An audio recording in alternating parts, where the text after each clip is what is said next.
केंद्रीय मंत्री शांतनु ठाकुर ने एक दिन पहले यह कहकर नया हंगामा खड़ा कर दिया था कि बंगाल समेत देश भर में आरसी सप्ताह के अंदर सीएए लागू हो जाएगा। इसके ठीक बाद आज बंगाल की मुख्यमंत्री ने शांतनु ठाकुर के उस बयान के बहाने केंद्र सरकार पर हमला बोला। ममता ने कहा कि बीएसएफ ग्रामीण इलाकों में लोगों पर अत्याचार करती है। वो लोग यहाँ के लोग को आरसी अलग काट देना चाह रहे हैं, लेकिन मैं आपको सतर्क करती हूँ कि उस कार्ड को मत लीजिएगा, नहीं तो सीएए में आपका नाम आ जाएगा। वहीं ममता बनर्जी के इस बयान की भाजपा सांसद निशीथ प्रामाणिक ने आलोचना की है। उन्होंने कहा कि एक चुनी हुई मुख्यमंत्री द्वारा बीएसएफ के खिलाफ इस तरह की बयानबाजी कतई शोभा नहीं देती है। और बीएसएफ এর অত্যাচারে মানুষ অত্যাচারিত। बीएसएफ সিদ্ধান্তে সীমান্তে আলাদা আইডেন্টি কার্ড দিতে চায়। মনে রাখবেন, बीएसएफ বর্ডার এরিয়ার ভেতরে ঢুকে আলাদা করে আইডেন্টিটি কার্ড দিতে চাইছে। নেবেন না, বলবেন আমার আধার কার্ড আছে, আমার রেশন কার্ড আছে, আমি তোমার 2 নম্বরি কার্ড নেব না। ওই কার্ড যদি নেন এনআরসিতে পড়ে যাবেন, আপনাদের সব বাদ দিয়ে দেবে।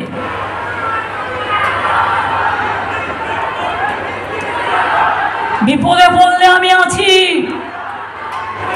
মনে আছে শীতলকুচির ঘটনা? ভুলে যাননি তো? 4টি ছেলেকে বিএসএফ গুলি করে মেরে দিয়েছিল। আর কুচবিহারে ওদের অত্যাচারে আমি ডিএমএসপি এবং সিএসকে বলবো, যখন তখন যাকে তাকে গুলি করে মেরে দেয়, যেন জমিদারি পেয়ে গেছে।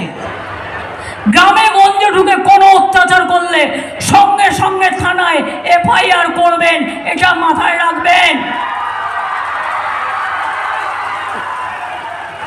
ওরা ভয় দেখিয়ে ভোট করতে চায়, বলবেন ভয় দেখাবে না, এজেন্সি দিয়ে ভোট করতে চায়। ভয় দেখিয়ে ফোন করে করে বলে, শোন না, তুই যদি আমাদের সাথে না আসিস তোর বাড়িতে ইডি পাঠিয়ে দেবো। ইডি কি করবে? সিবিআই কি করবে? আজ আছে কাল নাই। শীতলকুচি কেস কি করে বেল পেয়ে গেল? কি করে বেল পেয়ে গেল?